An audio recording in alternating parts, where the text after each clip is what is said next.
Lizen daukagu berriro, arkeologia museoari esker. Udalerako zilbelan dago, eta, bueno, bizitak idatuak eta itxaldiak antolatu ditugu uztailean eta abuztuan. Gaur, hau da lehen itxaldia Jose Luis Ibarra, arkeologia museoko teknikariaren eskutik. Berak egingo ditu bizita gidatu batzuk ere, bihartik aurrera. Yo quería, antes de que él empezara la charla, sobre todo darles muchas más gracias al Museo Arqueológico de Bilbao porque nos ha facilitado todo desde la primera vez que nos pusimos en contacto con ellos allá en octubre, y no solo nos ha facilitado, es que nos ha dado ideas que nosotros ni siquiera llegábamos a pensar poder hacerlo. En primer lugar a Iñaki García, su director, y a José Luis Ibarra, que se ha ofrecido a lo que nosotros tengamos a bien y en las fechas que mejor nos vengan. Por presentar un poco a José Luis, para los que no les conozcáis, quería deciros que se licenció en Historia en el 85 en la Universidad de Deusto, 4 pinceladas, José Luis, donde completó los estudios en la Escuela de Arqueología Práctica del País Vasco, colaboró en actividades de distintas excavaciones arqueológicas de los periodos prehistórico a medieval. Su actividad profesional ha estado centrada en excavaciones de urgencia, en inventarios de restos materiales o en la redacción de normas arqueológicas y publicaciones especializadas. Desde el año 2009 trabaja como técnico del Arqueología Museoa y, bueno, ya en el año 89 él publicaba un escrito sobre algunas precisiones sobre la estela de la Regalena. Con esto quiero decir, tenemos aquí a una persona que nos lleva años de ventaja en el estudio de estos temas y en el estudio de la estela, y creo que hoy nos va a poder dar unas pinceladas de todo lo que él conoce sobre la estela de la Regalena y todo lo que a su alrededor se genera. Así que, sin más, es que ricasco, José Luis, por venir y todo tuyo. Bueno, buenas tardes. Primero dar las gracias al Ayuntamiento por haberme invitado a hacer la charla inaugural sobre la estela de la Regalena, también a ustedes por haber aceptado la propuesta de la charla, y desdiciendo un poco de lo que acaban de hacer en la presentación, yo voy a decir también, porque puede ser bueno para limitar las preguntas que se puedan hacer al final de la charla, que yo en realidad no soy un especialista ni en el tipo de objetos que vamos a ver, las estelas, en el momento de las estelas, ni siquiera del periodo al que se van a referir estas, que es el mundo prerromano. Yo conozco la estela, porque ya me cita, porque yo hice un artículo en el año 89 sobre la estela de la Regalena, precisando el primer artículo del año 84. Yo he trabajado, digamos, en el museo he trabajado también sobre la estela, pero no sería exactamente, o no me ajustaría al modelo que uno puede tener de experto, cuando se habla de la palabra experto, especialista o conocedor. Por eso yo he optado por hablar de la estela de la Regalena, pero coger ese objeto como excusa para hablar de otro tema, digamos, más general, que puede ser más interesante, que tiene que ver con la estela y con todos los objetos similares a ellos que han sido encontrados fuera de un contexto arqueológico. Entonces, esos materiales presentan una serie de problemas a la hora de, digamos, introducirlos dentro de la reconstrucción histórica que conseguimos hacer, y por tanto ese es el tema que fundamentalmente vamos a tratar, estudiando, digamos, de paso la estela de la Regalena como excusa. Si me preguntasen cómo se definiría la arqueología, y hacerlo de una manera sencilla, aquí ven en la diapositiva que una definición básica, que sería que la arqueología estudia el pasado del hombre a partir de los restos materiales. Y habría que acotar que restos materiales en principio podría ser muy extenso, por lo cual incluiría documentos, pinturas, pero sin embargo, en la práctica habitual, digamos que son restos materiales que proceden fundamentalmente de excavaciones arqueológicas o que podrían haber salido de ellas, puesto que, por ejemplo, el mundo de las estelas, que es, en el fondo es escultura, no está estudiado dentro del mundo de las bellas artes, sino que son una serie de elementos, digamos, que se han arrinconado ahí y que pertenecerían al mundo de la arqueología. Pero fundamentalmente se estudia a partir de restos materiales. Bueno, aquí tenemos un resto material del pasado. En este caso es un disco hecho en piedra de 95 centímetros de diámetro, 22 centímetros de espesor, que habitualmente se expone de manera vertical y que tiene 3 caras que están decoradas. Tiene una cara que es la que estamos viendo, la cara delantera, tiene otra cara trasera que está decorada, después está decorado el canto. Lo que nos interesaría saber es, puesto que nosotros lo que queremos es reconstruir el pasado a partir de los restos materiales, y este es un resto material, lo que nos vamos a preguntar es, este tipo de objetos que vamos a ver que están descontextualizados y no tienen referencia a un yacimiento arqueológico en concreto, ¿qué información nos da? Porque claro, cuanto mayor información nos dé, mejor podemos reconstruir ese pasado, y cuanta mayor información, menos utilidad tiene. Una de las cuestiones que podríamos preguntarle al objeto para ver qué nos cuenta es de qué está hecho. Entonces, si pudiéramos, digamos, tuviéramos delante y pudiéramos tocarlo, podemos colocar, veríamos, bueno, adivinaríamos rápidamente de qué material se trata, se trataría de una arenisca, porque la granulometría que tiene es lo que nos, digamos, es lo que nos refiere a ese tipo, digamos, de material. La arenisca es una roca sedimentaria que es muy abundante en la corteza terrestre, también en el País Vasco, como otro tipo de materiales, y tiene la ventaja de que es, digamos, es una piedra dura a la vez que blanda, es decir, es fácil de tallar y luego retiene muy bien los elementos que se graban en ellas frente a otro tipo de piedras, por ejemplo, que podrían ser típicas del país o de la formación geológica del país, como podrían ser las margas, que tienen el problema de que cuando se golpea se tienden a exfoliar, con lo cual no quedaría un objeto iconográficamente tan... Aquí tiene un segmento del mapa geológico del País Vasco en relación con la zona de Gorli, y en él se están señaladas donde hay afloramientos de arenisca, de tal manera que los colores básicamente naranjas, tanto el naranja más intenso que correspondería al número 213 como el naranja más sutil que correspondería al 195, dice donde hay afloramientos de arenisca. En el caso de nosotros, digamos, podemos identificar que la estela de la Raganena está hecha en arenisca, pero nos interesaría en este caso consultar con un geólogo para saber si a través del análisis de ese resto material es capaz de adivinar, o sobre capacidad de venir, es decir, de qué lugar se ha podido extraer la materia prima necesaria para hacer ese objeto.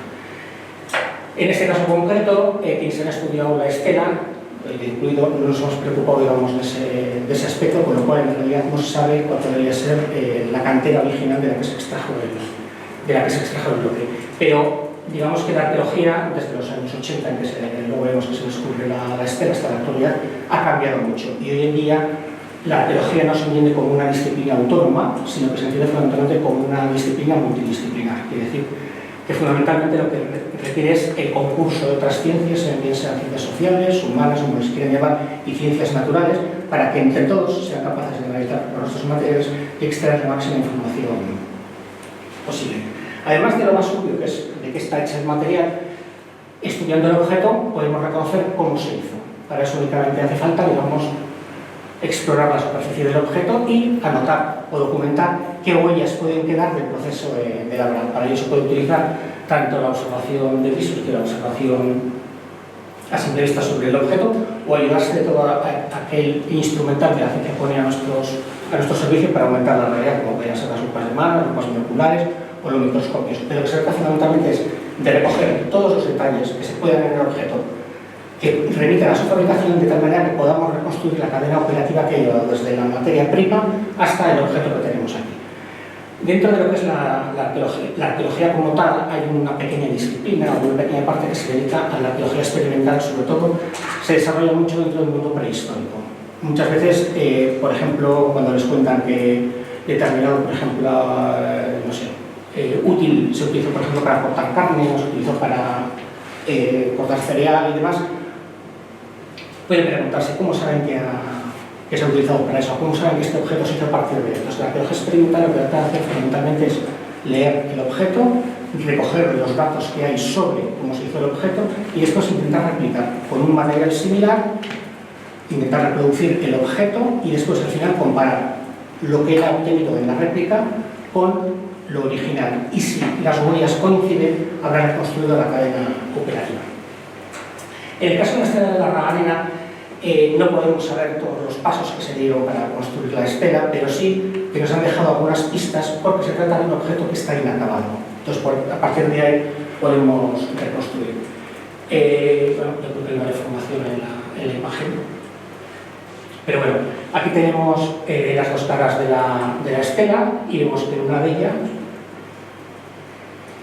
hay una serie de coronas de círculo, algunas de las cuales están rebajadas en la zona central, y luego hay una orla dentada que las envuelve. En la otra cara Vemos que el motivo central es exactamente el mismo, hay una serie de coronas de círculo rebajadas o no, pero faltaría la corona dentada o lo que hubiese en esta parte, porque aquí lo que vemos en la zona inferior, bueno, está muy deteriorada, con lo cual no siempre se puede ver perfectamente bien, ¿no? Pero bueno, aquí donde correspondería a otra cara, hemos visto esta corona dentada, aquí lo que vemos es que hay dos incisiones, dos circunferencias incisas que delimitan una corona de círculo, que en este caso ni ha sido rebajada ni tiene ningún tipo de elemento. Esto nos indica, como iremos viendo, que la estela es un objeto inacabado y por tanto nos permitirá establecer las fases de producción. Una cosa que bueno, se ve cuando es el objeto es que la estela es un fragmento de la estela, o sea, lo que conservamos es un fragmento del objeto original. Bueno, esto es un dibujo, pero hemos visto en las imágenes y seguiremos viendo que, por ejemplo, le falta toda la parte superior del disco, fruto de sus avatares históricos. Pero además le faltaría otra parte importante, que sería una espiga o un pedestal o un pie inferior, que sería el que sustentaría la estela, la que permitiría afianzarla en el terreno y sobre todo la que permitiría que el disco quedase elevado del terreno y por tanto pudiese ser visto. Si se ve la estela hoy en día, que se encontró sin pie, hoy está embutida en un bloque de cemento y por tanto la posición, a menos que se realce, es baja, por lo cual la visión es bastante problemática. Pero les he puesto aquí el dibujo que se realizó en su momento, o el cálculo que se realizó en su momento de la decoración, porque aquí sí que identificaron que quedaba bajo el disco un resto del pie. Por tanto, era un fragmento, pero estuvo dado en un momento de pie. Esa es una foto que se ha tomado cuando se desmontó en el Museo Arqueológico la pieza para traerla aquí. En el bloque de cemento, en algún momento determinado, posiblemente la persona que hizo el cálculo anterior, picó el cemento y entonces al relajarlo se descubrió que tenía el pie, porque se ve perfectamente cómo baja el canto con la cara lateral del disco con su posición curvada y de repente aquí hay un punto de intersección que marca un plano completamente recto y vertical, que sería lo que restaría del pie de la estela. Para que se hagan una idea de lo que pudo ser esa estela, les traigo aquí un ejemplo de la estela de Barros de Cantabria, que luego volveremos a ver. Es exactamente lo mismo, es un disco con una decoración y después un pie que permite afianzarla en el terreno y levantar el disco para que pueda ser observado más fácilmente que si estuviese a ras de suelo. Bien, uno de los detalles constructivos de la estela lo podemos observar en esta cara. En el punto central se reconoce una pequeña hendidura de forma circular, un pequeño orificio, que se puede interpretar como la posición en la que se tuvo que sostener algún tipo de instrumento, modelo compás, para poder trazar las circunferencias de las geometrías que trazó el artista para poder colocar las coronas de círculo. Se supone que tiene que ser un compás porque las circunferencias son muy perfectas en su trazado, las anchuras entre las coronas de círculo son muy regulares, por tanto no las trazó a mano alzada poniendo, digamos, como un cordel y por tanto trayéndolas sobre y porque se supone que además tiene que tener la punta de apoyo del compás, tendría que ser metálica para ver mejor la impronta sobre la pieza, que en este caso se conserva, mientras que en la otra cara no se conserva porque está exfoliada la superficie.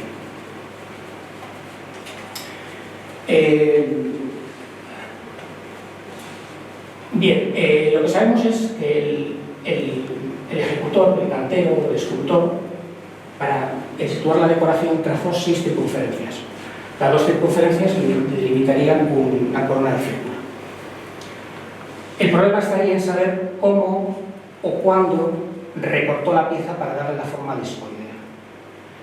Cabría suponer que en realidad no marcó 6 circunferencias, sino que marcaría una 7ª circunferencia, que sería la que luego le permitiría recortar el borde de la pieza y darle la forma discoidea, porque, pero eso es una hipótesis, si hubiese obrado de manera contraria, posiblemente le hubiese resultado mucho más difícil encajar en el disco obtenido una decoración tan perfecta y tan concéntrica que mantiene perfectamente todas sus anchuras tanto en un lado como en el otro, por lo cual sería lo más lógico que a la hora de trazar las circunferencias trazase una circunferencia mayor y a partir de ahí recortase el disco.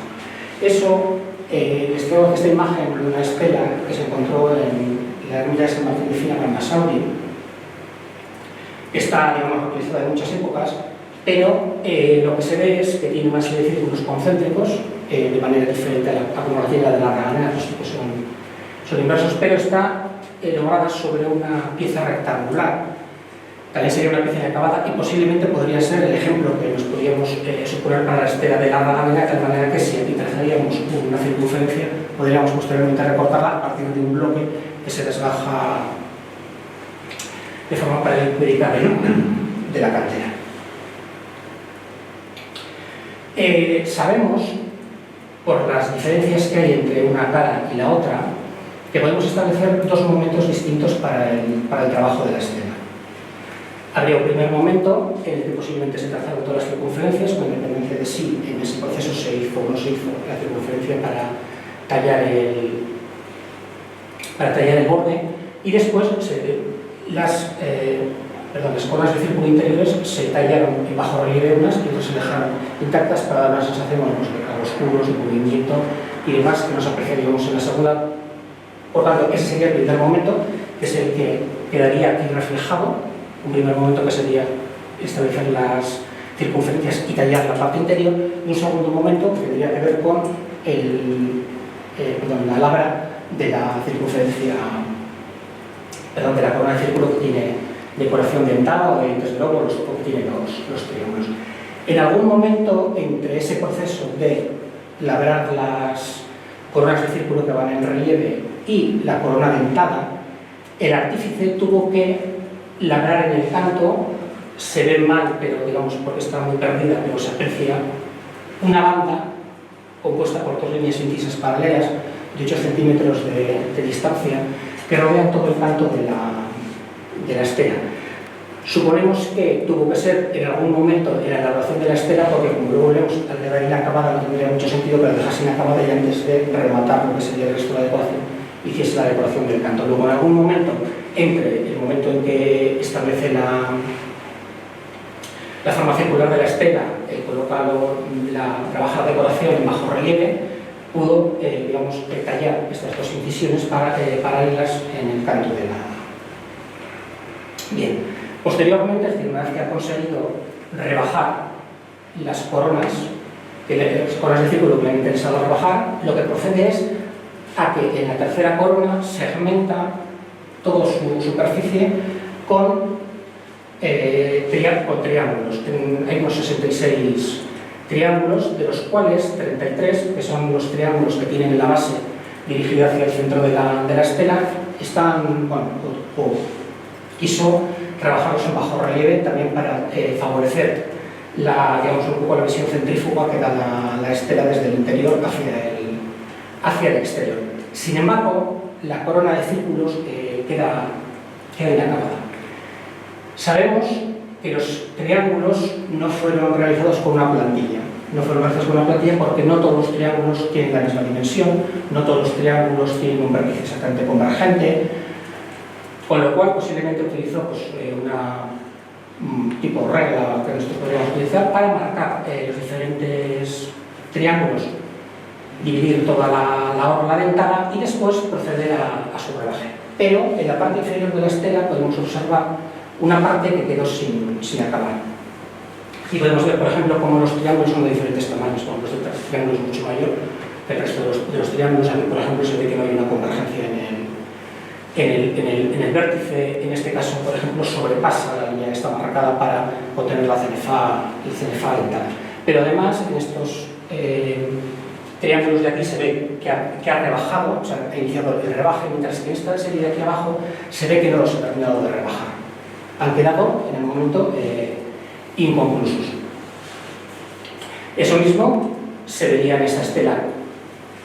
Las estelas normalmente suelen tener las caras con decoraciones simétricas, con lo cual cabría esperar que en la cara trasera, y puesto que están trazadas las dos circunferencias que delimitan la corona circular, hubiese hecho algo con ellas.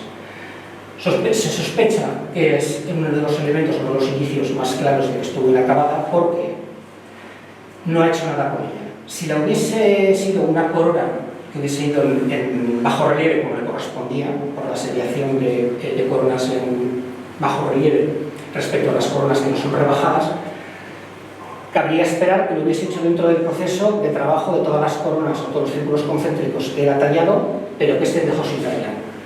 Se centró en la otra cara y hizo la corona dentada, pero como ha quedado inconclusa, lo más lógico sería pensar que el siguiente paso hubiese sido tallar aquí una corona dentada. Sin embargo, esto digamos que era modo de hipótesis porque no queda ningún rastro en la corona dentada de qué es lo que pudo hacer con ella. Tampoco se sabe por qué quedó inconclusa la estela y a pesar de ser inconclusa, sirvió o fue utilizada por la persona o por un grupo que le montó su fabricación. Pudo ser que se rompiese el pie porque no se ha conservado o porque cualquier otra circunstancia, pero eso en el fondo lo desconocemos. Otra pregunta que podemos hacer al objeto y que les parecerá posiblemente extraña es ¿qué objeto es? Porque nosotros estamos acostumbrados a llamarla estela de la regadera, pero es una estela. Es una estela en el significado que nosotros tenemos de estela, porque igual remite a un concepto muy claro. Bueno, aquí uno de los problemas de la estela es que no tiene un contexto arqueológico claro. Es un elemento totalmente descontextualizado, con lo cual no sabemos qué elementos pudo rodearle, con qué elementos se pudo relacionar a la hora fundamentalmente de interpretarle. Ya lo siento por la fotografía, pero intento encontrar una fotografía antigua y no había. He querido tomarla que aparece en la publicación del año 83, que nos muestra la estela semienterrada junto a la pared del caserío de la Raganera, donde la encontraron 3 estudiantes de historia en aquel año, que fueron las que luego hicieron la primera publicación sobre la estela y las que, digamos, denunciaron, entre comillas, la existencia de este objeto sin catalogar. Y ellas decían que los vecinos de la zona consideraban que era un antiguo reloj de sol y fundamentalmente para lo que se utilizaba era como, bueno, porque la arenisca tenía esa propiedad, lo utilizaban para afilar las herramientas metálicas. La arenisca es una piedra que se deshace como si fuese arena y esa abrasiva pues servía para... En el año 86, el Museo Arqueológico y Etnográfico Histórico Vasco, lo que hoy se conoce como Euskal Museo A, compran la estela a los propietarios del caserío y la ingresa en sus fondos. En el año 2009, cuando se construye el nuevo museo arqueológico, el Museo Vasco cede el préstamo para su exhibición en la sala que se hace de la Edad del Hierro, la estela de la Raganera, pues para que luzca en torno a otro tipo de estela. La estela de la Raganera es esta. Bien, pero de lo que no tenemos es ninguna información, yo al menos no he encontrado, ni en la publicación original del 83, ni después revisando la ficha de inventario que se hace en el Museo Arqueológico Etnográfico Histórico Vasco en el momento en el que la pieza entra dentro de su colección. No hay ninguna anotación que refiere a que se hizo algún tipo de exploración en el entorno, si se excavó para sacar la estela, no hay ningún tipo de información, con lo cual, digamos, desconocemos más el contexto de la estela. Yo sospecharía, pero es una sospecha sin mayor fundamento, que se trataría de un elemento no original del lugar, sino trasladado desde otro sitio por los del caserío o por los antiguos habitantes de moradas anteriores. Primero, porque está muy pegada a la fachada del caserío y sería extraño que se construyó el caserío en torno a una piedra cuando tenía una piedra que para ellos no tiene ningún significado y lo podían aprovechar como material constructivo. Porque con la mayor parte de los elementos pétreos del pasado que han perdido digamos, el carácter simbólico que pudieron tener, lo que se hace normalmente y lo que se ha hecho en el país ha sido utilizarlos como material constructivo, porque en el fondo no dejan de ser piedras. Aquí, por ejemplo, tenemos una estela de la ermita de San Pedro de Lorriaga, en la que se ve perfectamente la estela embutida en el muro, formando uno de los cantos de la pared. Esto, por ejemplo, en muchos casos interpretado, este tipo, digamos, de inclusión de elementos pétreos antiguos con una simbología desconocida, fundamentalmente están incluidos casi siempre en ermitas, se ha interpretado muchas veces como una necesidad, digamos, de sacralizar un lugar de culto pagano, incluso unas piezas que tienen una simbología que no se entendía.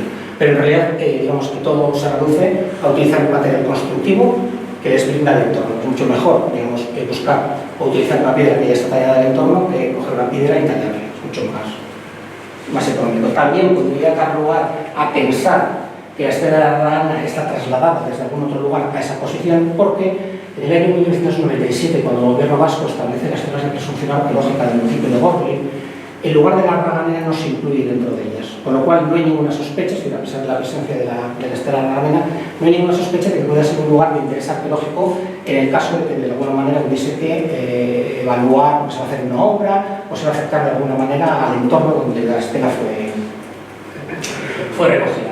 Bueno, aquí les he traído una imagen. Este sería, digamos, el contexto que cualquier arqueólogo quisiera encontrar.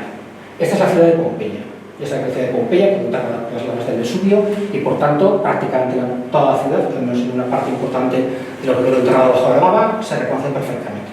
Y aquí pueden ver que hay una serie de instrumentos, son molinos harineros, movidos por ahí, hay una reconstrucción movidos por fuerza humana. Este sería el horno para cocer pan, y esto es una panadería.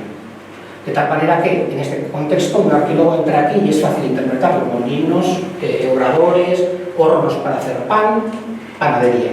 De tal manera que si incluso se encontrase alguna parte de estos molinos, me puedo estar en dos partes, ¿no? Una parte que es fija, que está aquí abajo, y esta parte en forma de diablo, que es la que se mueve en la arquitectura. Si se encontrase una parte, un fragmento de ese material en cualquier otro lugar, se sabía que ha tenido una vida posterior a que fuese molino, pero automáticamente se podría interpretar que es un molino. Eso con la estela, en principio, no ocurriría. ¿Y por qué no ocurriría? Porque principalmente nosotros igual, no sé ustedes, pero dentro del mundo arqueológico, cuando se dice estela, automáticamente se piensa en funerario. Y eso es, en el fondo, una idea preconcebida que trasladamos al pasado. Porque no en todas las épocas está demostrado que las estelas estén asociadas al mundo funerario y no, es decir, unas pueden estar asociadas al mundo funerario u otras no, pero estamos fundamentalmente alimentando, digamos, una especie, digamos, de mito. Por eso les decía que el término estela, que aplicamos a la Raganemia, puede estar bien aplicado, puede ser una estela, pero puede estar mal aplicada en el sentido de que igual no es una estela propiamente funeraria asociada a un contexto funerario, porque lo que nos falta precisamente sería ese contexto funerario, las tumbas. Es más, estas son tres definiciones del diccionario de la Real Academia de la Lengua, en la que define estela, y es interesante saber que es un monumento conmemorativo, pero que en ningún caso dice que sea de tipo funerario. Simplemente es un elemento conmemorativo. Y dice que puede estar en forma de lápida, pedestal o cipo. Y trae una definición de cipo. Cipo no es más que, digamos, una terminología del mundo romano arqueológico, que es una pila, esta es en forma de columna, que tiene un grabado que está dedicado a alguien, y entonces en este caso sí que dice que es a alguna persona difunta.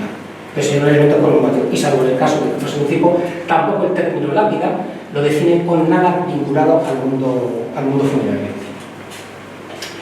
Por tanto, tendría que ser el contexto en el que se encuentra el objeto el que tendría que definir exactamente qué tipo de objeto es. Porque actualmente para las estelas, o lo que consideramos como estelas, serán todo este tipo de posibilidades de definición. Es decir, pueden ser hitos de marca o cubiertas de depósitos funerarios, es decir, pueden tener una función estrictamente de marcar una sepultura, pueden ser hitos de marca territorial, es decir, los límites de un territorio, por ejemplo, de un grupo, pueden marcar caminos, pueden marcar límites. Pueden ser hitos fundacionales, posibles protectores, pueden ser hitos de marca de prestigio, identificadores de grupos, ciudades, asentamientos, pueden ser objetos sociales y pueden ser sin atribución posible, es decir, que no es posible calificarlos qué funcionalidad tienen, como es el caso de esta de la Ragana, porque no hay un contexto que lo justifique, que luego lo diremos. Además de qué materia prima está hecha, cómo se hizo, qué objeto es, podemos hacer dos preguntas que están interrelacionadas. ¿Quién lo hizo? Es decir, ¿quién hizo el objeto? No tanto quién fue la persona que lo labró, porque eso no lo podemos saber. Es un objeto que no tiene firma, por tanto no sabemos quién lo labró, no sabemos si fue hombre, si fue mujer, si fue niño, si fue adulto, no sabemos nada de ese personaje, tampoco sabemos qué papel jugaba, es decir, no sabemos si era un cantero relacionado con un grupo determinado, si era un cantero ambulante que se ofrecía para tallar determinado tipo de elementos. ¿Quién lo hizo? Nos estamos refiriendo básicamente a qué grupo cultural, qué grupo histórico encargó o demandó que se hiciese esa estela. Y también nos interesa saber cuándo se hizo, que prácticamente está relacionado con lo anterior, porque si el grupo cultural mandó hacer una estela a un cantero en un momento determinado, pues es en una cronología precisa. Aquí nos volvemos a tropezar otra vez con el gran problema, y es que la pieza de la Raganera no está contextualizada, no ya en un yacimiento que permita con otros elementos interpretarlo, sino que no está dentro de la estratigrafía del yacimiento y por tanto no podemos saber a nivel básico su cronología en dos sentidos. No podemos saber su cronología absoluta. La cronología absoluta es la fecha de caída, 1324, 1322, pues es una cronología absoluta. Y la relativa es si es antes de o después de. Para que se hagan una idea de cómo funciona esto de la estratigrafía y de la fechación, aquí tenemos una columna que muestra diversos estratos depuestos en un yacimiento, y se supone que en ese estrato, por ejemplo, se han podido encontrar 3 monedas, que son, las monedas son elementos de datación directa, siempre en estratos no alterados. Es decir, porque un estrato no puede ser anterior a la emisión de una moneda. Entonces, aquí en este caso concreto se habían encontrado 3 monedas de emperadores romanos que datarían el estrato entre el 295 y el 311. Por tanto, sabemos que todo lo que está por debajo es anterior al 295-311 y todo lo que está por encima es superior. Al encontrar en otro estrato, por ejemplo, monedas del siglo XIV, sabemos que este estrato es del siglo XIV y aunque aquí en estos estratos no encontremos ningún elemento cronologizador que nos diga exactamente de qué siglo, de qué momento cultural es, los 2 estratos que tenemos fichados nos marcan que cualquier cosa que encontremos aquí está entre principios del siglo IV después de Cristo y es antes del siglo XIV. Eso en esta edad no existe, no está vinculada con ningún tipo de yacimiento de estratigrafía. Por otra parte, coincide además que esta edad no tiene ningún tipo de inscripción. Se ha dicho muchas veces que el hecho de que carezcan ese tipo de elementos de inscripciones es porque, digamos, dentro de que se asocia muchas veces con el mundo prerromano, tiene fundamentalmente que ver con que son grupos iletrados.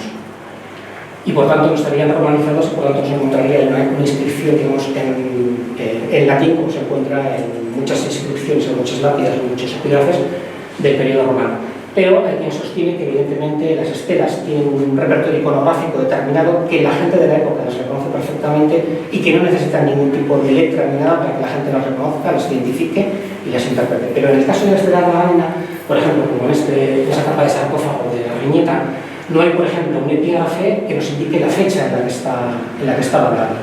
Puede ser que el sarcófago que tiene debajo no corresponda. Incluso puede ser que incluso la tapa sea anterior, pero sabemos que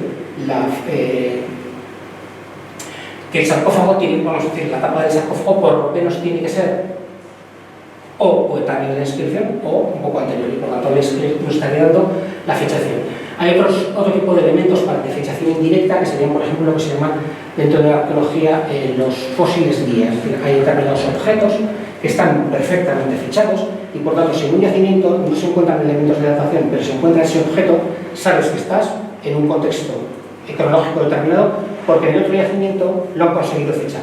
Es, por ejemplo, aquí traigo 2 casos. Uno es una pequeña copa de terra sigillata, una forma que se llama de la Aventor 2425, que no tiene mucha importancia porque el Aventor únicamente fue un arqueólogo alemán que tipologizó los tipos de sigillata romana, entonces dijo, este se llama 2425 y le voy a poner mi nombre, Aventor 2425. Entonces, estas son las sigillatas, es una elaboración romana, de mesa fina, y sería, pues, por ejemplo, calificable a las porcelanas y demás, que cada año se van cambiando los estilos y por lo tanto se puede datar entonces, con exactitud. Entonces, este tipo de copa, por ejemplo, está datada entre el año 15 y el año 40.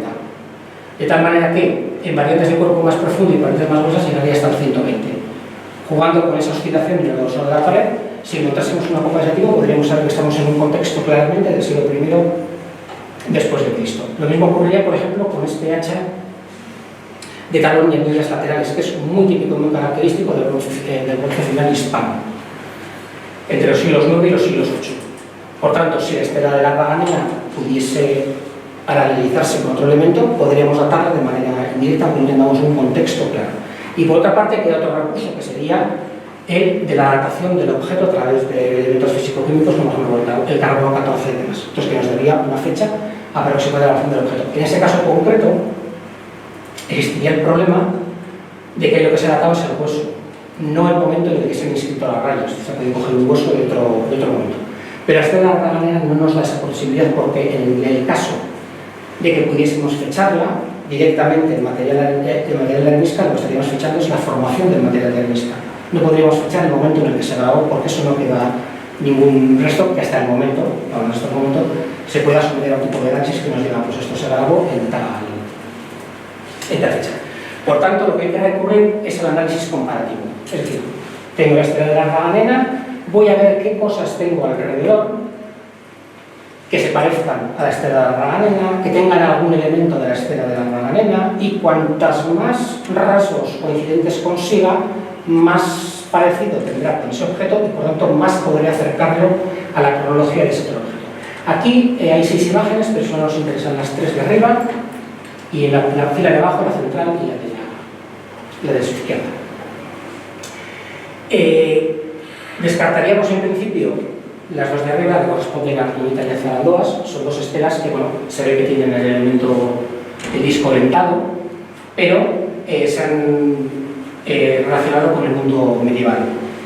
El estudio que hicieron Agustín Azcárate y Iñaki García Camino sobre las estelas del País Vasco Occidental, como en el año 96, creo recordar, ellos establecen una serie, digamos, de criterios, un estudio muy exhaustivo, por lo cual determinadas estelas que presentan rasgos y símbolos que se pueden identificar a lo largo del tiempo, como por ejemplo vemos toda la corona dentada, que se puede identificar perfectamente en la estela de la Raganera, con esta estela, por ejemplo, que tenemos aquí de Emeraldo.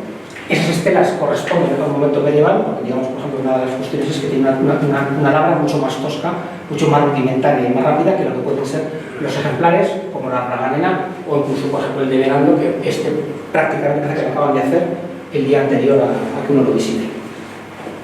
Y por tanto se relacionaría más con otros objetos. En concreto, si recuerdan cómo es la estela de la Raganera, se parecería tanto a los dos que pone aquí, que son el de Lombera 2 y el de Barros, como hemos visto anteriormente, que son los que más se parecen. Son círculos concéntricos, con una corona, en este caso con una corona dentada tallada en bajo relieve, mientras que en este sería una corona dentada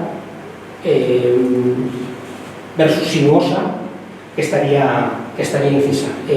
La parte diferencial sería el motivo central, que en la estela de la Raganera no tiene ningún motivo central, pero sería, digamos, lo que establecería más con la estela de Barros. Y estos ejemplares se han relacionado con el mundo prerromano.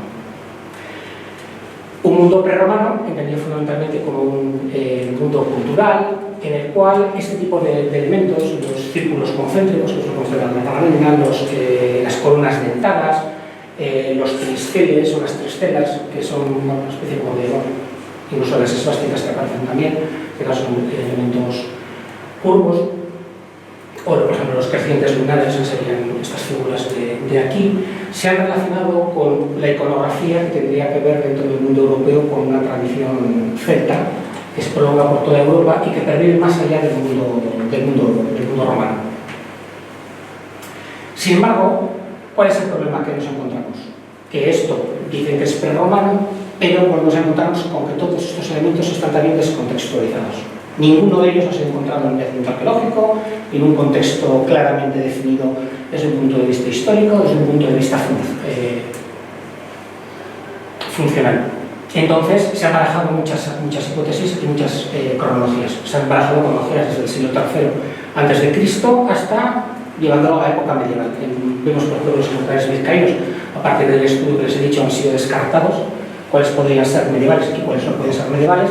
Y al ser, por ejemplo, descartada esta de la Raganera, podemos decir que no siendo medieval y no siendo posterior, porque no se parece a los elementos posteriores, tendrá una vinculación más con los elementos del mundo prerromano. Pero seguimos sin saber cuál es su cronología, porque todo esto con lo que se parece no tiene ningún contexto.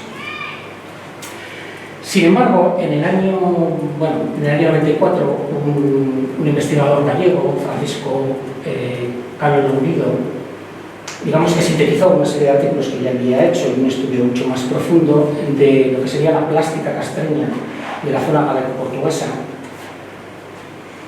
Y él llegó a la conclusión, después de analizar todos los castros que habían dado objetos escultóricos o plástica en piedra, llegó a la conclusión de que todos ellos tenían que haber sido labrados en el noroeste peninsular entre el siglo I, fundamentalmente en el siglo I después de Cristo, en la época de Augusto, que es cuando Hispania aparece como tal una vez que están derrotados los cántabros, y en la época de los Flavios, que también es todo el siglo I después de Cristo, de tal manera que él considera que una serie de iconografías que se había aplicado tanto a la cerámica como a la orfebrería, como incluso, pero eso es una suposición, a la madera, puesto que se supone que muchos elementos han podido ir trabajos de madera, porque no se han conservado, simplemente se trasladaron a piedra. Esa hipótesis fue recogida en Vizcaya, pareció interesante, se hicieron las correcciones oportunas, porque digamos, los contextos del noroeste y lo del Vizcaya, el País Vasco, son diferentes, pero básicamente la hipótesis quedó planteada en ese sentido. Es decir, ese tipo de elementos incluido la estela de la Raganena, que se considera que están bien labrados, que es una escultura que denota un cantero que sabe tallar, que sabe labrar. Se debe fundamentalmente al influjo romano y por tanto tienen que ser datados en un contexto claramente romano, aun cuando la iconografía que perdura o la iconografía que se plasma es una iconografía, digamos, indígena o de sabe cuál es el mundo, digamos, de la tradición celta.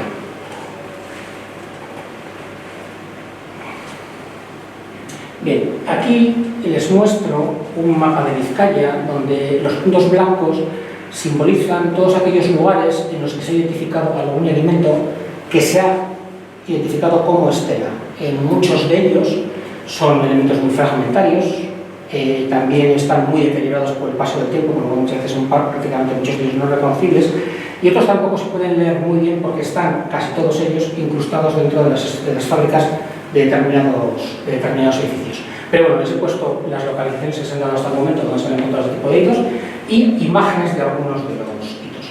Yo, sinceramente, y si me lo permiten, terminaría más o menos en este momento, digamos, la exposición sobre esta de la Raganena y la no contextualización de esos objetos y lo que se puede extraer históricamente de unos objetos que no tienen, digamos, interpretación más allá de la que uno quiera darle, porque no sabemos en qué contexto se han producido, no sabemos si son funerarios, si son marcas de hitos o qué son, ni exactamente sus cronologías, más allá de que haya, digamos, determinadas teorías, porque si yo me entrase un poco a detallar el mundo de la estela prerromana y demás, creo que me metería en un buen berenjenal, precisamente quizás porque yo en principio no soy especialista en el tema y en segundo lugar porque yo creo que es un tema que está poco estudiado y que faltaría muchísima investigación todavía por hacer.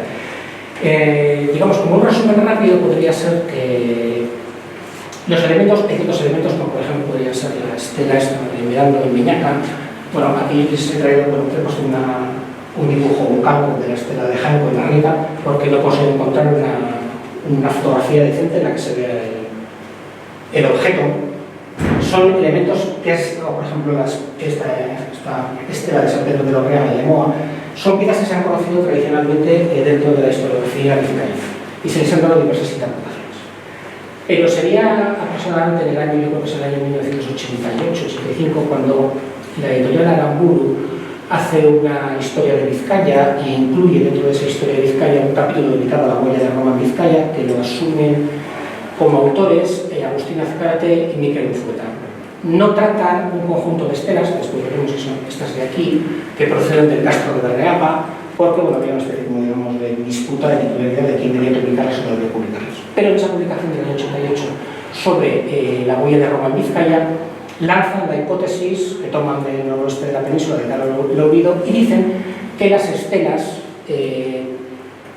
obedecen fundamentalmente a este tipo de estelas que están bien labradas y que plasman iconografía anterior indígena relacionada con temas astrales, celtas y demás, que serían posiblemente del siglo I y siglo II después de Cristo. Salvo un hiato que correspondería a las estelas de Lorriaga, que creo que hay como 6 o 7 estelas de Lorriaga, que muestran una iconografía del mundo claramente indígena, pero con epigrafía latina del siglo III y IV después de Cristo.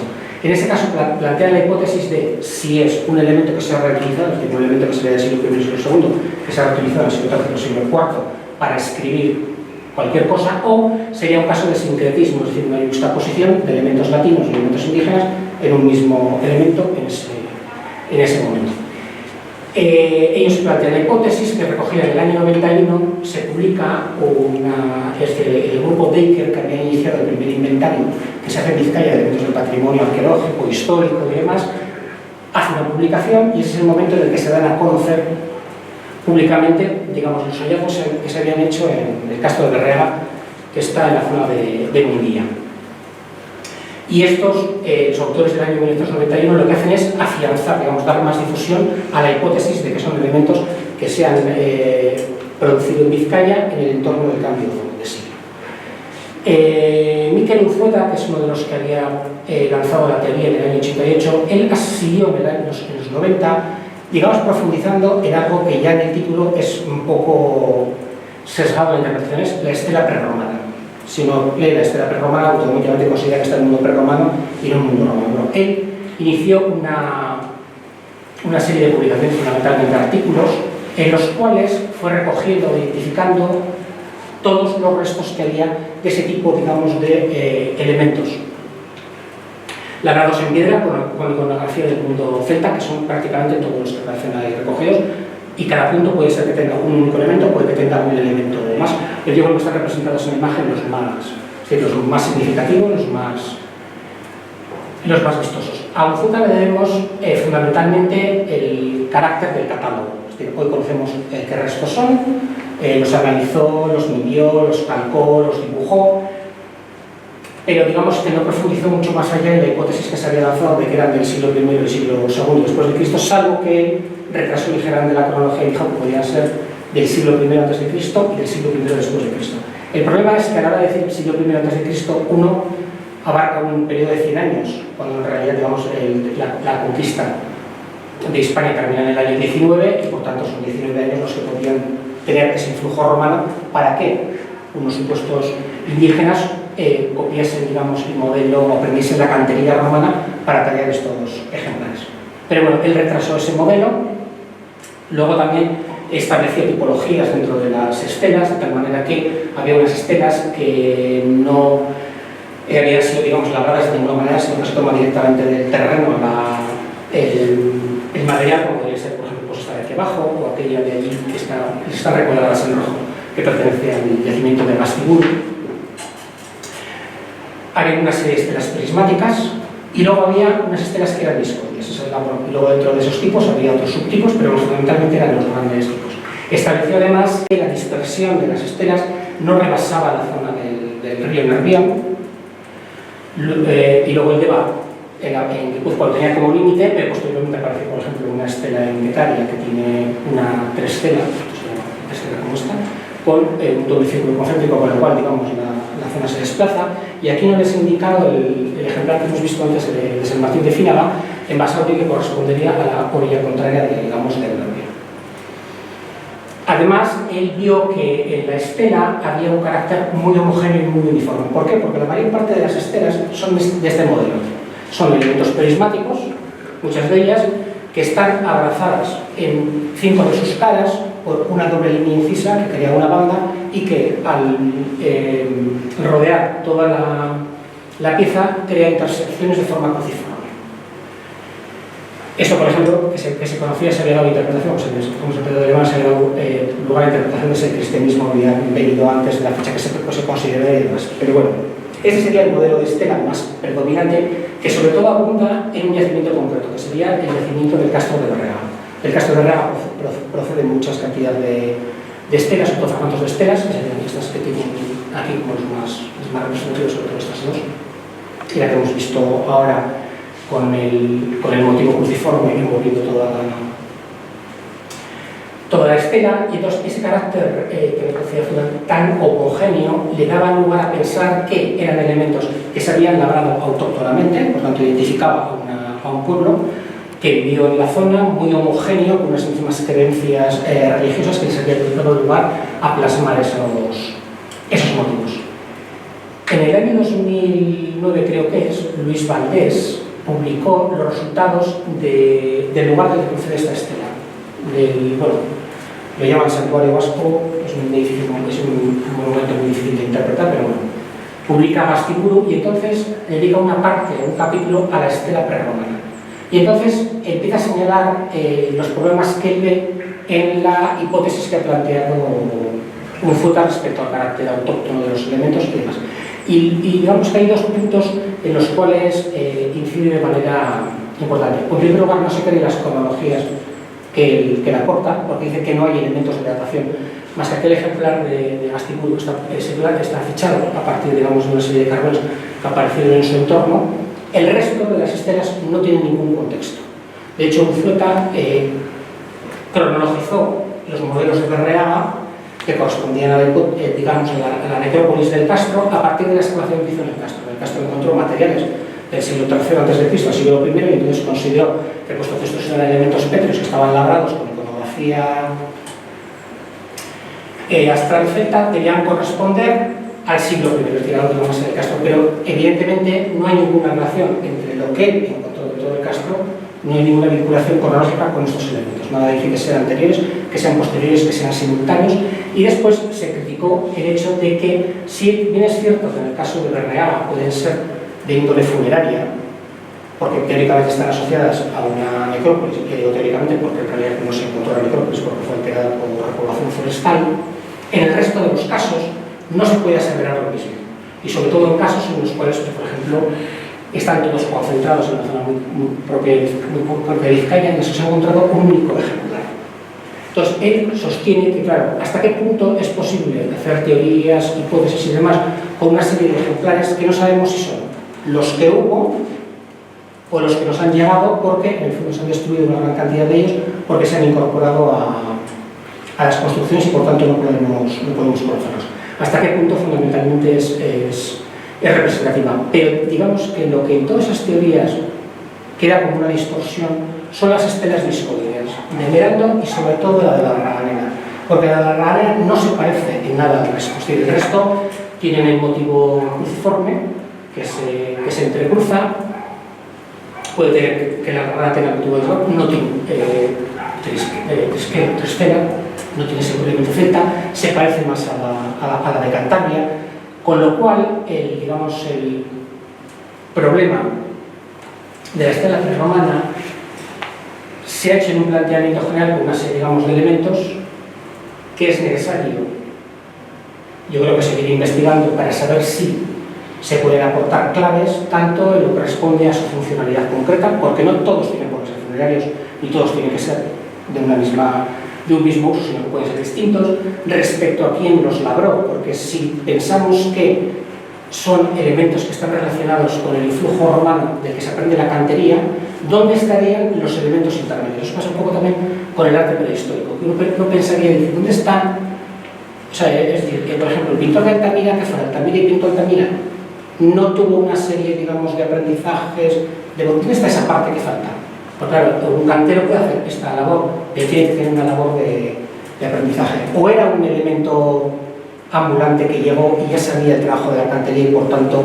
Es decir, hay un montón de preguntas que no tienen respuesta y que yo esperaría que la futura investigación, para que se empiece a excavar los castros de la Rolda, el castro de Lumbundo, que igual se retoma el castro de Berreaga, puedan aportar nuevas claves para interpretar un mundo prerromano que ha dado posiblemente origen a unas estelas dentro de una plástica ejecutada en época romana, de las que prácticamente pues, desconocemos todos los elementos. Y yo creo que con esto doy por terminada la charla.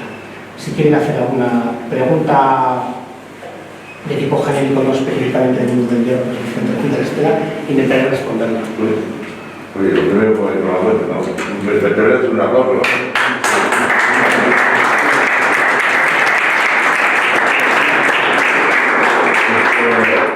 Aquí en Gorliz no hay ninguna cantera de piedra arenisca. Lo que sí hay es en Barrica, hay una cantera de piedra de esta arenisca. Entonces, digo yo que igual podría ser de esa... Yo lo único que he planteado es arenisca y he señalado que en el entorno de Gorliz, pero como es el entorno de Vizcaya, es decir, la arenisca es la segunda piedra más frecuente de la corteza terrestre, con lo cual hay canteras impresionantes. Puede ser, es decir, que esta Barraganera podía haber sido extraída, es decir, podía haber sido una cantera donde hay de arenisca, arrancado un bloque y tallado en la propia cantera, no se sabe, tallado en un taller, tampoco se sabe, pero igual sería importante saber de dónde se extrajo o cuál fue la cantera de origen de la estela de la Barraganera para por lo menos aproximar si la estela tiene relación con Gorliz o no tiene ninguna relación con Gorliz. Porque claro, el problema es que en el mapa que hemos visto anteriormente, la mayor parte de la concentración de los puntos que tienen estelas se corresponde con la zona entre el Butrón y el Oca, pero en la zona de Arrieta, en la zona de Munguía, en la zona de Regoya, en la zona de Forba, pero por ejemplo la estela Barraganera queda completamente descolgada. Además es un ejemplar extraño. Entonces sería importante, digamos, hablar con un geólogo para que se pudiese identificar de dónde procede exactamente la piedra, identificarse, simplemente por identificar la cantera. Pues está próxima al origen donde se ha encontrado la estela, se encuentra lejana o simplemente que pudiese verificar. Porque es, digamos, producción de arenisca hay, digamos, en toda Vizcaya, porque prácticamente toda Vizcaya está construida a base de arenisca y esculpida a base de arenisca en los años. No, digo porque en Marica estaba la Sí, cantera. sí, sí, sí. Y luego otra cosa, ¿sabes el significado de los triángulos esos? ¿Qué significado tiene? A ver, a esto es que yo ahí es una cuestión que no suelo entrar, ni que me gusta nunca entrar, porque es una psicología que nosotros desconocemos. Entonces, estos fundamentalmente se identifican como elementos solares. La corona identifica el sol, es decir, puede identificar los rayos solares. Todo tiene un elemento astral, que si los celtas vean que, digamos, el cielo es el lugar hacia el que van todas las almas, pero yo es una cuestión que son interpretaciones que no entiendo, porque nosotros no tenemos las claves para entender este mundo, no tenemos ninguna clave. Aunque hubiesen perdurado hasta nuestros días que han perdurado, no tenemos ninguna. Entonces, si son psicólogos astrales, pues yo sinceramente no me pronuncio a ese respecto. Yo quiero hacer una pregunta. Bueno, otra vez antes a que el gobierno vasco, ante la descontextualización de la estela, optó por no calificar de interés arqueológico sin realizar. Sí, eso, a ver, me refiero a que el gobierno vasco, al dar por hecho que la piedra estaba descontextualizada, de la descontextualización de la piedra y de que era un objeto extraño en la regadera, en el caserío, no calificó la zona como de interés arqueológico. Y como habían dicho que tampoco encontraba en ningún lado, que se hiciera ningún sondeo, ni que se hiciera ningún tipo de excavación. Entonces, lo que yo quería preguntar es hasta qué punto una teoría, ante una evidencia de que hay una escena que se le puede datar en unos 2000 años, la evidencia es que la estela estaba ahí, hasta qué punto una hipótesis como que la estela esté descontextualizada y que no procediese de ese lugar concreto puede, a la hora de establecer el interés arqueológico de esa zona, como pasó posteriormente, realizarse una obra sin que se hiciese ningún tipo de valoración arqueológica. A ver, ¿quiere dar respuesta políticamente correcta o políticamente incorrecta? No, yo creo incorrecta, yo siempre digo incorrecta, la digo correcta. A ver, eso habría que preguntárselo al gobierno vasco. Es decir, las zonas de presunción, es decir, el problema con los restos arqueológicos es que hay unos restos, digamos, que son conocidos, porque alguien ha excavado en una cueva, por ejemplo, en Santibaniñe, y por lo tanto se conocen, y cuando se intenta hacer catálogo y protección patrimonial, pues se conoce qué es, se conoce su importancia cultural, se conoce qué es lo que hay, y por lo tanto se decide proteger.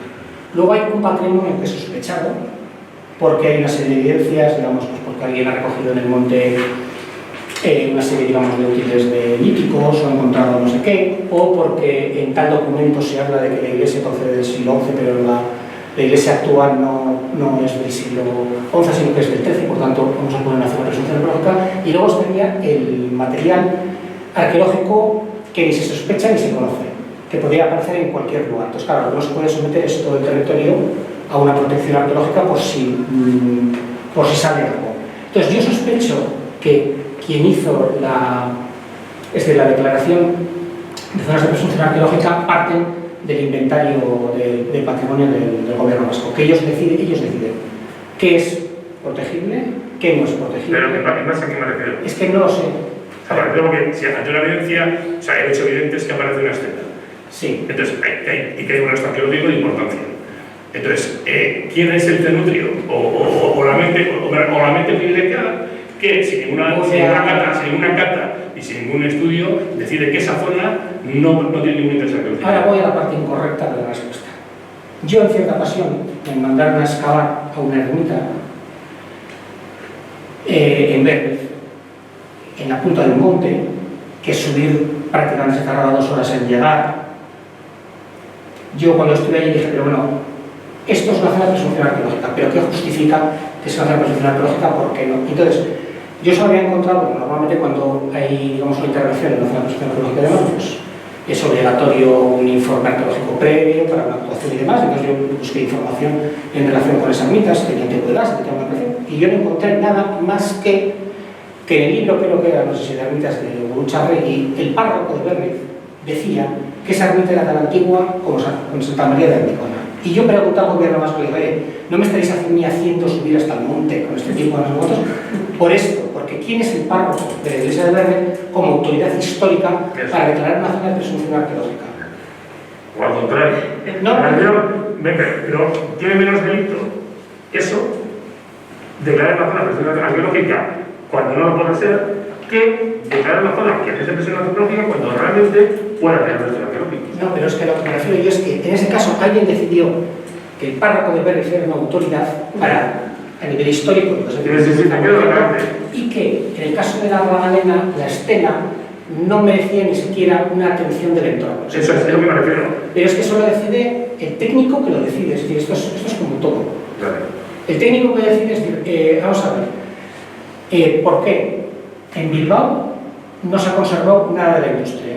¿Quién ha decidido que la industria no se conservó cuando los alemanes y los ingleses han, digamos, potenciado la revalorización histórica de su industria? Y es un potencial turístico. Entonces, cuando tú sabes que se ha demolido, porque es más fácil arrasar y construir que... Y luego resulta que el gobierno vasco va en comitiva, no sé si fue hace 2 o 3 años, a la cuenca del Ruhr, Alemania, para saber cómo ellos, también esto para saber que llevamos 10 años con la arqueología industrial, que se ha reivindicado, que está catalogado, que el gobierno vasco ha catalogado los materiales que les dan antes. De repente están descubriendo que existe patrimonio industrial cuando ya hay patrimonio industrial. Molinos Vascos está declarado bien de interés cultural y se está cayendo a pedazos. Entonces, ¿quién lo decide? Pues, en primer lugar, lo decidimos nosotros, que votamos, a quienes votamos. En segundo lugar, los técnicos, que no sé por qué tienen relevancia y se los escucha un técnico. Pero sobre todo nosotros que no defendemos nuestro propio patrimonio, es decir, que nadie... es que el patrimonio es una cosa que yo creo que a nadie especialmente le interesa, es algo que le pongo un poco de manera como muy directa. Entonces, ¿quién decide? Pues el que decide. Es que, a ver, yo nosotros un grupo de etnografía del Museo de Ciencia, nosotros presentamos, cuando se iba, nos enteramos de que se iban a realizar las obras de la Magdalena, en el caserío, presentamos simplemente que tuviesen cuidado, que llamasen un arqueólogo, que la obra estuviese controlada. Entonces se limitaron simplemente a consultar con el gobierno vasco si la zona era de interés, el gobierno vasco miraría, supongo, y diría no es de ningún interés, y por lo tanto meter la pala sin ningún cuidado, y fue lo que pasó realmente en la zona. Pero eso esa es la realidad, es decir, es que uno no puede hacer nada porque, digamos, se encuentra una de dos. Y sobre todo, digamos, los arqueólogos que en el fondo dependen de la administración para que muchas veces les dé trabajo y para que les bien. Entonces no puedes decir y, digamos, enemistarte con la administración. Sí, que se encuentra como la churra con las pinturas. Pero de la misma manera que uno se preguntaría, por ejemplo, si en el año 86 compra el Museo Vasco la estela de los propietarios del caserío de la Magdalena, siendo en aquel momento conservador del museo Juan María Pellamil, que es algo, y alguna información tendría, porque se hizo algunas... A mí lo que me extraña no es si se hizo o si no se hizo, sino que no quede registro documental de que se hizo algo. No he podido, digamos, explorar, porque claro, el problema de ahora del Museo Vasco es que está en época de traslados, se van a reformarlo, entonces están desmantelando. Entonces, pedir algo para ver es como, bueno, recomendar salidos. Yo quería haber visto, porque claro, digamos, al Museo Arqueológico de Caceras de Marina, nuevo, han trasladado todo el archivo fotográfico que tenían ellos, del material arqueológico. Pero ellos, claro, la estela de la Magdalena no es material propiamente arqueológico, sino que está dentro de sus fondos. Es decir, no es un bien de dominio público del gobierno vasco, sino que es un bien propiedad del museo mientras sea fundación. Entonces, ellos puede ser que tengan archivo particular, porque es que no puedo creer que debe tomarse una foto del proceso. Pero el otro día, por ejemplo, cuando se hizo el traslado de la estela de la Magdalena aquí, me preguntaba la restauradora del museo, me decía, ¿tú, Jesús, sabes algo de cuándo se hizo el bloque de cemento que la sustenta? Y yo, pues yo no tengo ni idea. Sí, porque está fundida la estela, está fundida el bloque. Sin ninguna protección, sin protegerla para que no esté fundida el bloque de hormigón. Y, por ejemplo, el vástago, el pequeño pedazo de vástago que tiene, también está metido en el hormigón. Sí, pero ya habría preguntado si se había en algún momento colocado, por ejemplo, un elemento metálico para darle mayor protección, pero yo me resulta extraño, y la pregunta digo, por nosotros preguntaré, no es el momento más adecuado, porque están en pleno bombardeo, no sé, con una tontería de esas, pero es que tiene que haber, ya digo, que yo he visto la ficha del inventario, y la ficha del inventario desde luego está en blanco, no pone nada más que el precio de la estela, una cosa un poco rara. Pero no dice si se hizo algún tipo, digamos, de elemento internet. No hay fotografías, no sé, me extraña muchísimo que no haya nada, y me extraña muchísimo, ya digo, que no sea una zona de presunción arqueológica. La única fotografía es la que has hecho tú, que sale enterrada hasta la mitad, que es la parte que mejor por eso está. Sí, sí. Pues porque el resto está Sí, dispuesto a está ello, bien. y por tanto, pero no sabemos cuánto tiempo ha estado ahí, porque ahora también me resulta extraño que no le preguntasen a los del caserío, preguntasen a los Yo vecinos. le pregunté a mi suegra que tiene 90 años y me dijo que conocía todavía. Que ahora tú me dirías tú, que vean que era un reloj solar y que se afilaban los cuchillos encima. Sí, sí, pero eso es lo que dicen, y entonces dices, no hay una encuesta mayor, más... Y de hecho está manchada con pintura, y digamos, no hay ningún cuidado. O sea, Yo creo que fundamentalmente, digamos, es un elemento, a mí me parece muy, digamos, es raro en el contexto vizcaíno, y que fundamentalmente necesitaría mucha mayor investigación, y sobre todo necesitaría, en el sentido de lo políticamente o no políticamente correcto, que digamos, la ciudadanía se implicase mucho más en ese tipo, digamos, de elementos que afectan fundamentalmente al patrimonio. En el fondo, digamos, nosotros, los vizcaínos, pues tenemos el patrimonio que tenemos, que no tenemos catedrales de Burgos o catedrales de Toledo, tenemos el patrimonio que tenemos y es nuestro legado, nuestros mayores tenemos que defenderlo, pero no sé si estamos por nada. Bueno, pues si no hay más preguntas, Nada más. podemos dar por resultados. Pues Les agradezco la asistencia nuevamente. muchísimas gracias, José Luis, por estar hoy aquí, y os recuerdo que podéis tener visitas guiadas con él el día 18 y el 31 de julio y el día 8 y 22 de agosto.